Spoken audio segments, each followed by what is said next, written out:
Welcome to the Rogue Startups Podcast, where two startup founders are sharing lessons learned and pitfalls to avoid in their online businesses. And now, here's Dave and Craig. All right, welcome to episode 182 of Rogue Startups. Craig, it's been a while. It has been a while, man. I mean, I feel like we have been off and on for 6 weeks now, Dave. We both just have a lot going on, I think. Yeah, last week I was on vacation in Costa Rica. Fantastic time, by the way. We'll have a little story to share in a little bit. But yeah, summer is here. We're in and out, and we're just recording random episodes to cover the other person's vacation. And it's a good time, man. It's a good time. Yeah, no, for sure. Yeah, I went to Costa Rica.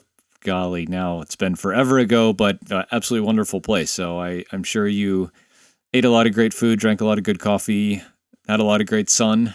The coffee was outstanding, I have to say. Yeah, it was so best, good. It's funny. So if you've never been to Costa Rica or any Latin American country, coffee is very much part of the culture almost anywhere. The very first time I ever saw this was when I was in El Salvador, and they have what they call Café Salvadoreño, which is Salvadoran coffee, and it's basically like espresso with like a ton of sugar in it.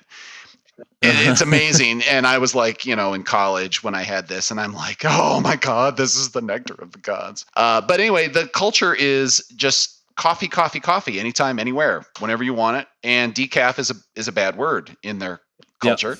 Yep. And for kids, it's not a big deal to drink coffee, which my kids were all on board totally with. They were like, oh my God, yes, really? Oh, wow, interesting. And so my wife and I, we've let them have coffee here at the house. We just don't do it very often. And so we kind of took the cap off on that, and we're like, yeah, you want coffee for breakfast? You can have coffee for breakfast. We didn't let them, freebase it. They didn't have like a pitcher.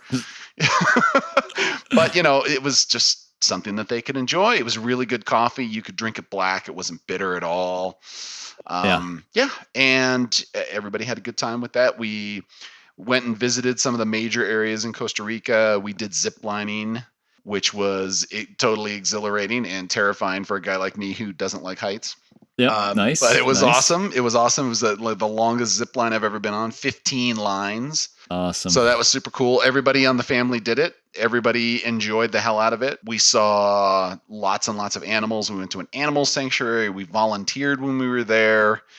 And we did like cleanup and help forage for the animals and feed the animals and all kinds of stuff. So that was really, it was a service-oriented vacation a little bit in that regard. And it was a cultural vacation where the kids went to visit like an elementary school, and they played with the other kids, and the kids did a dance presentation for them, and they, talked to each other and got to learn a little bit and played games. So that was super fun. We got a little bit of beach time, went hiking in a national park. Yeah, it was great. And you know what the best part of what the absolute best part of the vacation was? You didn't work. I didn't work. I didn't have to work.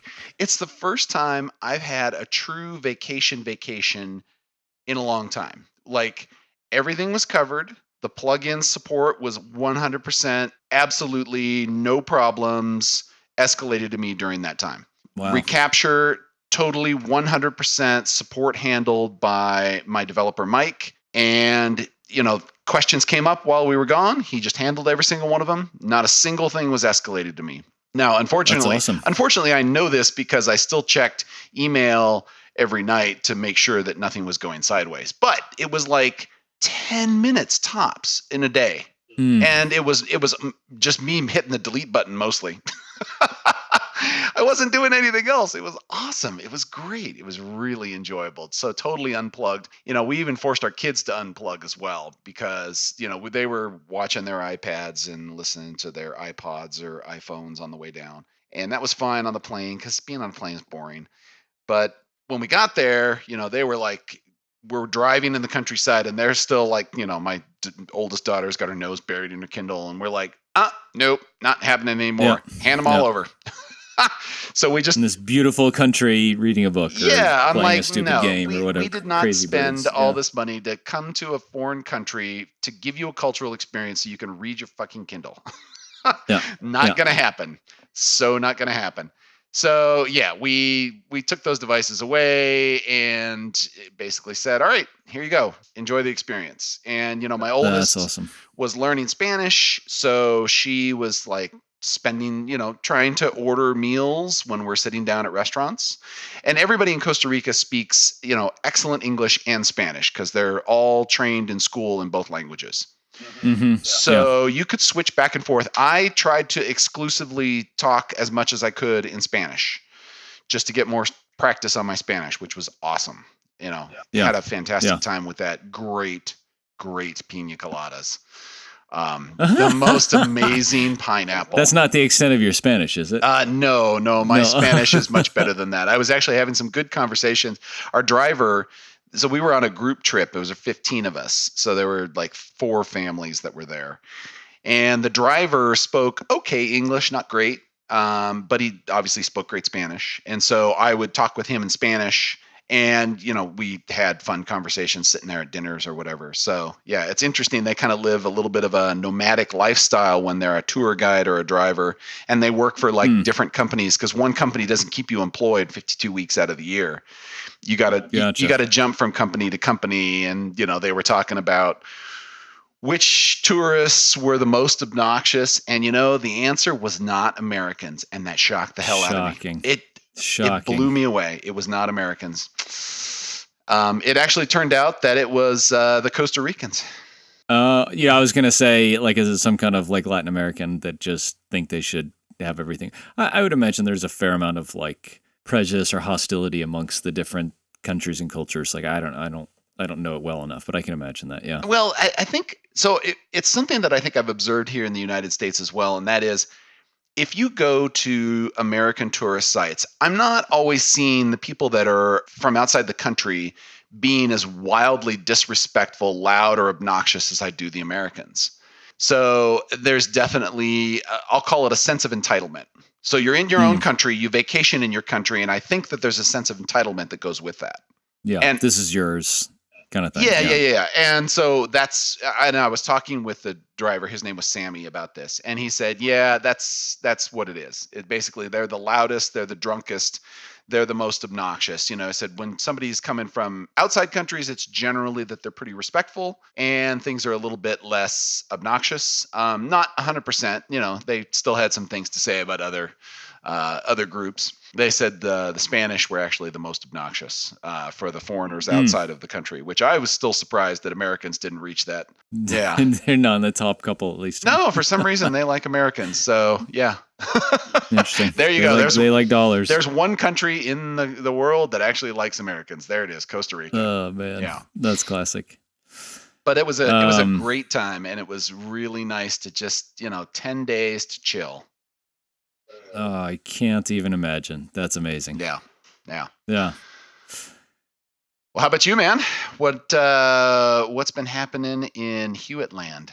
Yeah, man. Not 10 days of vacation, but it's cool. We've been really busy on the work front on both businesses, both for Podcast Motor and for Castos. It was funny. I was talking to some of the folks from Delicious Brains at WordCamp Europe, and they listened to the podcast. And they were like, why don't you ever talk about Podcast Motor? Like, is it still a business and all this kind of stuff? And so I'll talk about it a little bit today because we have some interesting stuff going on. The business has been getting a lot of inbound interest lately for a couple of reasons. We've been doing some marketing stuff that is paying off, evidently, and to the point where we have a good problem that we have more leads than I can handle because we have sales calls with almost every customer before they sign up, and understandably, I mean, it's $500 to $1,000 a month kind of service. People want to talk to a person, and they very rarely do that without some kind of meeting. And so I don't give up all of my time, and so I only have in Calendly like 3 days a week with a couple hours at a time, and you can only schedule 2. There's only 2 appointments available a day, so there's like 6 appointments a week that people can book. And so people were having to book like 2 or 3 weeks out on my calendar. And so I'm like, well, this is a problem. We need to do something about it.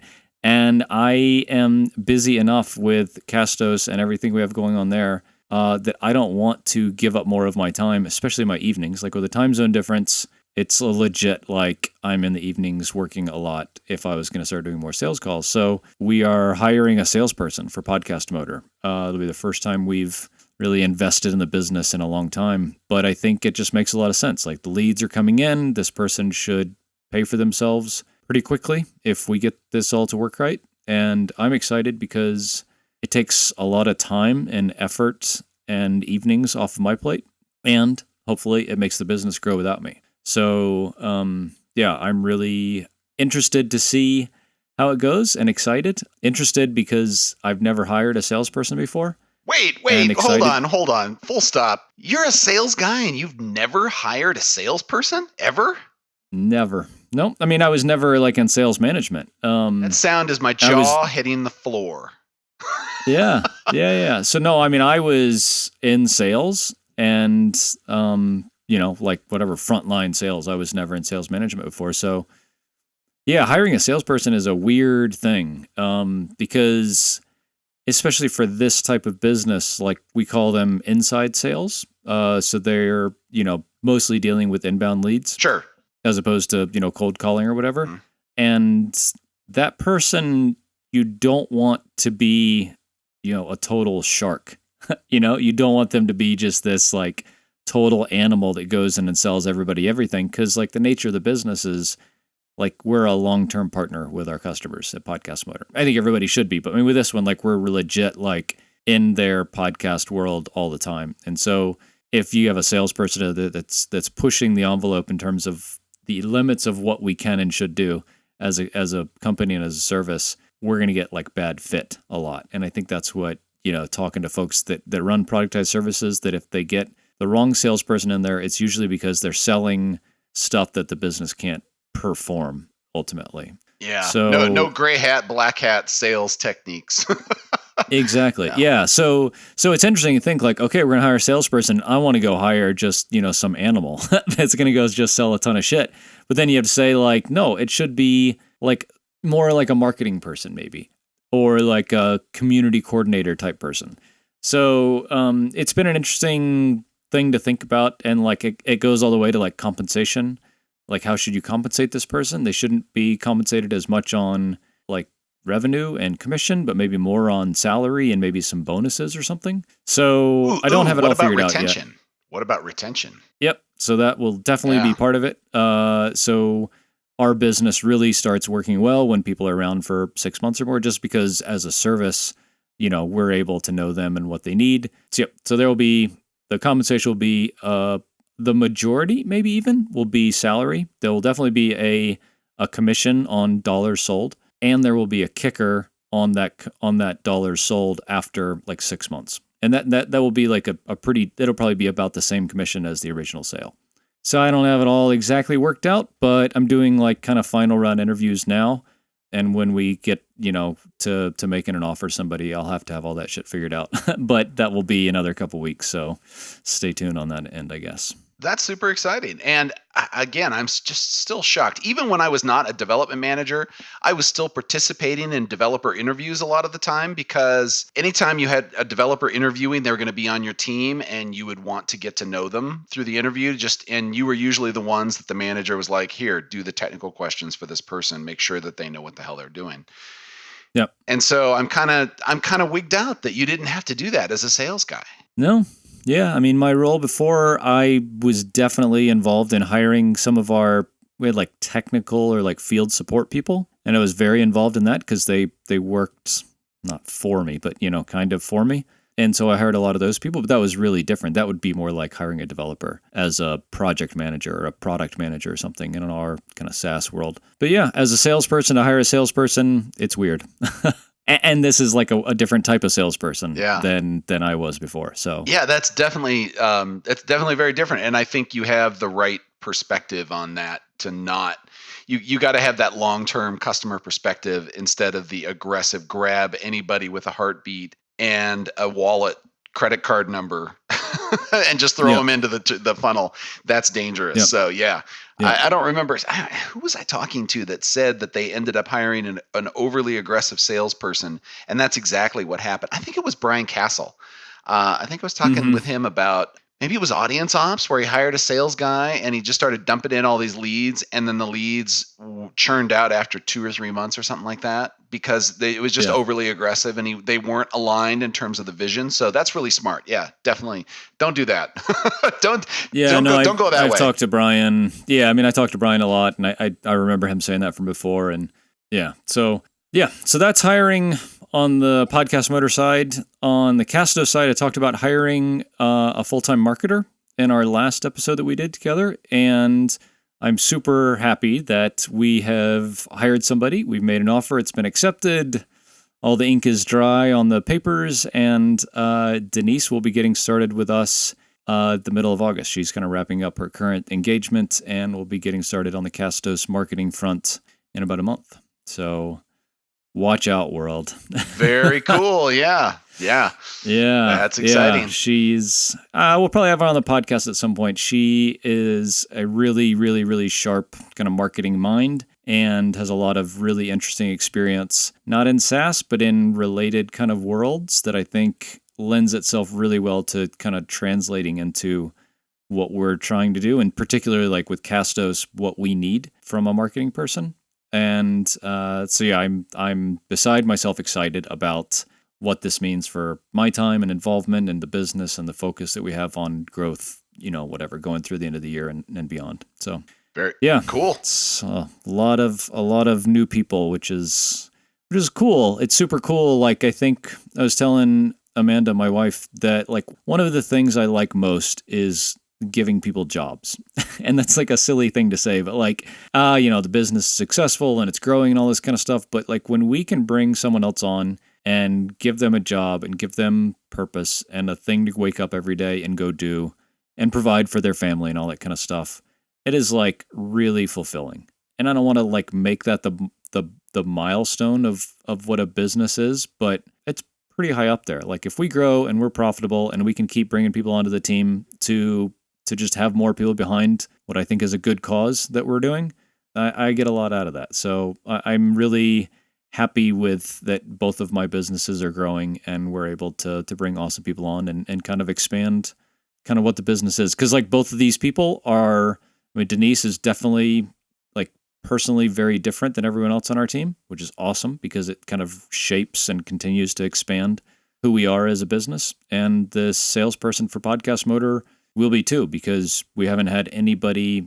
in that space ever, and not even me. Like when I was, starting the business and it was my primary thing a couple of years ago, like we were successful kind of by chance, and I never really pushed sales at all. I've been kind of dealing with inbound leads for the last 2 years, and now to have somebody to be able to focus on that and like embrace that growth will be really interesting, like for the rest of the business, say like, oh wow, what if we double the number of customers in a couple of months? Like, wow, what do we do then? And those new challenges for the business will be interesting to see fold out.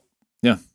Yeah, I hear you on the fulfillment that you get from giving other people employment. When I was a development manager or when I worked for other development companies, if I knew that there was a position available and there was somebody out there that was available, and it didn't even have to be with like my company, I kind of liked being the connector guy to hook people up, just to, if somebody over here is really good and a job over here that really would be a good fit, try to connect the two. And if it worked out, I was always pretty excited about that. I had a lot of good networked opportunities that I got from just the people that I met at the very first company I worked at. And so I wanted to pay that forward as much as I possibly could. And I still do it now. I don't see as many opportunities as I used to because the industry that I'm now in financial services and the Java development enterprise freelancing thing here is a very different space than it was 20 years ago. So yeah. How are things going with Recapture? I'm glad you asked that question, Craig. So things are actually going really well. And I have looked at the growth on ProfitWell here. And now for the past 4 months, we've been consistently growing at decent rates, somewhere between 7 and 12% a month. Wow, that's stellar. Yeah. And wow. Here's my quandary with it. I don't totally understand why we're growing.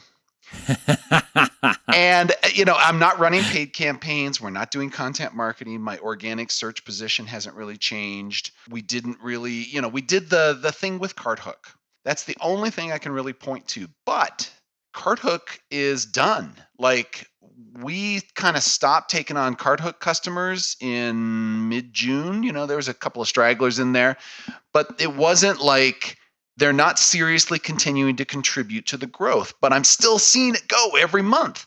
And I'm like, what the hell is going on? I can tell you it's coming from Shopify. It's coming from the Shopify App Store.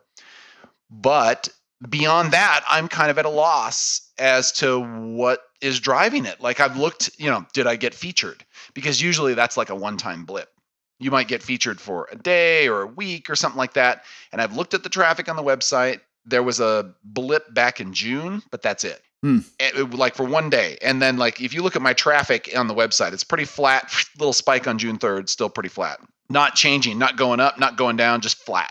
And if you look at the Shopify App Store page, I definitely see that things have been slowly growing since May-ish. So, it's kind of about the same time that CartHook, but I wasn't promoting the Shopify App Store page with CartHook. It was just through CartHook. We were talking to CartHook customers. They had a page on their site. It wasn't like we were pointing them to the Shopify App Store. So I'm kind of scratching my head on this one here. And, I've asked some people and I've gotten some ideas because the Shopify App Store allows you to throw on a Google Analytics tracker on there if you want. There are a couple of different trackers you can use. Google Analytics is the best of the bunch, unfortunately. So you get a little bit of insight in there, but I'm telling you, it's not much. And so the latest recommendation I got was to go and do the e-commerce tracking on there to see about specifically conversions and events and things like that. So I'm trying to figure that out right now. And the other thing is that, I'm getting a decent number of trials at this point, and I'm probably getting about 5 to 10 people a day signing up for it, somewhere in that range, which is a good clip, much better than it used to be. Yeah. And, some of them drop off right away. Some of them make it all the way through the trial. Some of them convert to paid almost immediately. And some of them are perfect candidates and they don't do anything. And I have an onboarding, I went and improved the onboarding sequence May-ish, which, you might say, oh, well, that's when you started growing. Maybe you're just better at onboarding. No, because I actually got a bump in traffic too. So it's good that I did that because, I'm probably retaining more than I would have before. But I still think I need to make it even more fine-grained than it already is. So I was having a Twitter conversation with Ruben Gomez from BidSketch, and he was showing something that he was doing with Typeform and surveys, and you put in 4 links that are basically the answers to a quick survey question. And they click on the answer right there. So you're making them think or do something even less than you would normally ask them to do. I do get some answers about people that are, saying, oh, well, the app is too expensive. And then I go look at their revenue for the last 30 days and it shows 0. So it's well, yeah, if you're not making any money, $29 a month is expensive. I get that. But then, some of them are saying, I had problems with the app. There was a woman from Brazil who was saying that when everything wasn't in Portuguese, so she had trouble using it. I'm like, yeah, okay, I understand that. I don't know that, I have enough Portuguese customers to really justify translating the whole thing to Portuguese, but yeah. I mean, I'm getting a little bits of things here and there, but I feel like I need more. I need to understand those that are signing up and staying. I need to understand where they saw it, why they picked me over everybody else, and why they converted to paid. I mean, I've heard a little bit about, hey, it's a great UI. Hey, it's easy to use. Hey, it does XYZ that I really liked. But there's not a consistent single answer or theme of answers that I can really point to help me understand this growth. Because if you don't understand it, you can't double down on it, right? Yeah. That's where I'm at right now. I'm scratching my head that I've now stumbled into some dumb luck fire hose here, which is great. But now I need to figure out how to really capitalize on it and make sure that I'm doing all I possibly can to grow this sucker. But that's where I'm at. No, well, I mean, I feel you on not knowing exactly why it's happening, but it's a better it's a better thing than not getting a lot of growth and not knowing why it's happening, or not being able to decide what happened to your growth before. Yes. So you're talking about like e-commerce conversion. So you have like a conversion event set up when someone becomes a paying customer. Is that it, or do you have other like goals in Google Analytics along the way? Oh, well, I'm not actually doing goals in Google Analytics. I've done this through Drip. So we have tags in Drip. So as they go through certain things, we'll tag them. And now that I've read Brennan Dunn's thing on Right Message about how tags suck, I regret having done tags, but it is what it is now. But anyway, so they get tagged when certain things happen. And then when they do something else, they get untagged from all the previous things and they get a new tag. But that sort of runs them through various onboarding sequences that I have. So there is something that checks. If they got tagged by this, send them this set of emails. If they got taken out of that tag, then don't send them any more of those emails. And if they get a new tag, send them a different set of emails. So I have a series of things that like tells me where they are, what they've done, what they haven't done, and, things to kind of nudge them along to the next step. But then when they get all the way through, that's usually the sweet spot. And at that point, I don't really need to bug them a whole lot other than maybe, hey, maybe try more things on here so that you can bump to a higher plan. Stuff like that. But yeah, that's what I've got at the moment. Interesting. I would look at maybe two things. One is like, so in Google Analytics, e-commerce goals is what they call it. And it's not specific to e-commerce, but basically like on our page, we have a goal set up for arriving at like the welcome screen after they start a trial. They come to a page, it's always the same page. And so that's our goal. And if you guys have like a sign up for a free trial or whatever, and then like if they sign up, maybe you could kick an event back to Google Analytics. And the benefit potentially of that is you can then like associate that event with a person and all of their like browsing history and stuff. So you can see like this person that came in, where did they come from? What did they do on the site before they signed up for a trial and stuff? And the other thing that we have that I don't look at enough, but is helpful when I do, is I would look at either like Full Story or Hotjar, both on your marketing site and in your app. And so they both do like screen recordings. And we use Hotjar because it does like funnel visualization too. Oh, yeah. I think I used to do this on Kissmetrics and Crazy Egg. Yep. Yeah. Yep. Uh-huh. So it's cool. It's cool to see like, okay, this many people come to the homepage, this many people come to the pricing, and this many people come to like start a trial, and then this many people come through to like the welcome page to start, that signed up. And of course, all of those have huge amounts of drop off along the way, but it's nice to be able to see that in Hotjar. And then you can say like, okay, just show me the screen recordings of the people that signed up, or just show me the people that abandoned signed up halfway through or something like that. So it's pretty cool. And they have a decent free tier. So we use them just as a free tool right now. Yeah. No, I definitely didn't do that. And, of course, but anytime that I've ever come into this situation, it always sucks, because then you suddenly realize, why didn't I set all this crap up earlier, so that now when I get to this situation, I would have at least had some data about it. Because now when I set it up, I got to wait like 30 days to figure out whatever the hell it is. And even then, that's a small window of data to really guess. You're assuming that 30 days is like the previous 30 days is like the previous 30 days. Yeah, it's representative. And if it's not representative, you're not really going to know that until you have about 6 months of data or something like that. So you're running on faith a little bit there, but it is what it is. Yep. Yeah. I mean, all this shit is a guess, and all these things are making it a more educated guess, I feel like. But yeah, I mean, yeah, we're trying to look at, with Denise coming in for marketing, of course, her first question is, okay, where are you getting customers now? And I'm like, that's a great question. I have no I mean, I have some ideas, but to say I have a really good amount of data around this is silly. So we're trying to get some data around this ahead of her coming on board, so that she can say, okay, great, what are we doing already that we can just do a whole bunch more of? Because that's obviously the way to go. But yeah, this marketing attribution stuff is a giant hole in the marketing SaaS world, I feel like. If anybody has this figured out, I would love to steal what you're doing. So please let us know. Yeah. I feel the same way, man. So Dave, I'm coming to America. Coming to America. Yeah.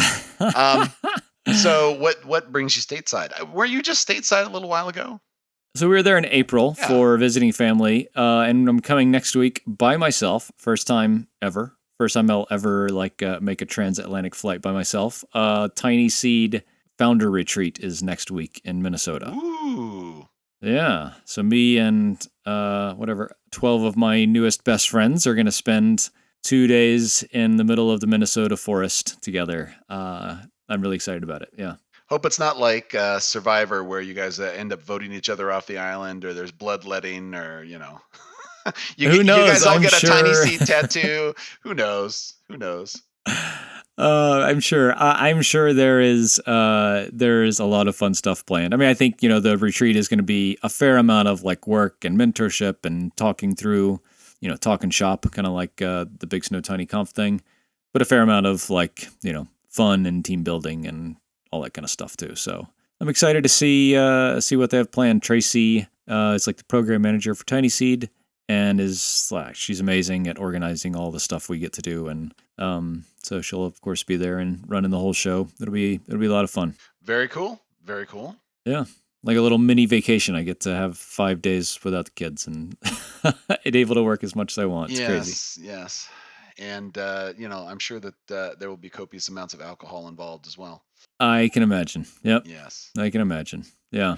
Well, in other news, I finally got AWPCP 4.0 shoved out the door. Nice. How did a major breaking change go? You probably ought to check in with me next week because we just shoved it out the door yesterday.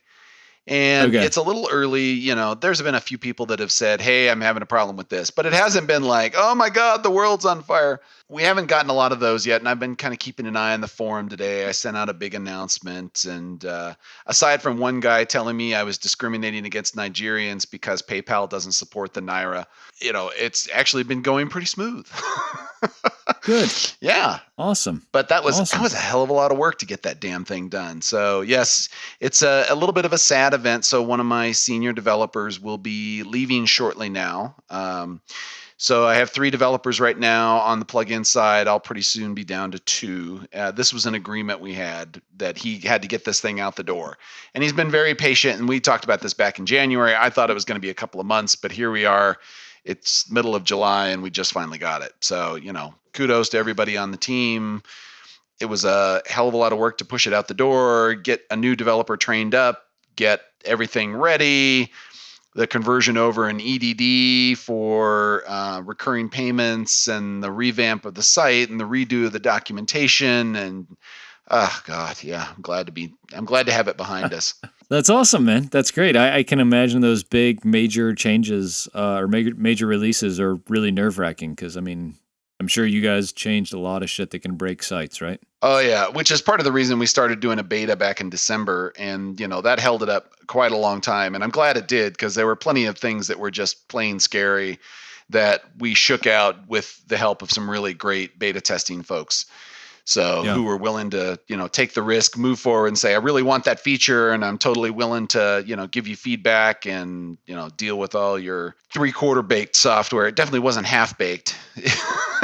Yeah. It was more baked than that, but it wasn't as baked as it should be. It's like a loaf of bread that you take out of the oven. It's still shaking a little bit there. It's not quite there. Yeah.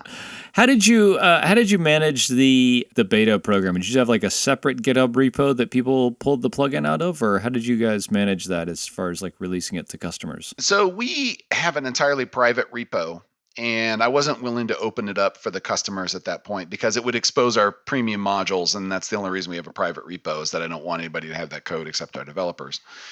Yeah. And so what we ended up doing was announcing a beta program. We had 60 some odd people on the mailing list, and we probably had about 8 active people going through it. And a bunch of people that said that they wanted access to it, but we never really heard much from them. But 8 was great. 8 was a good number to get active feedback from. And so what we ended up doing is we would basically periodically mail the lists and say, hey, we have an update.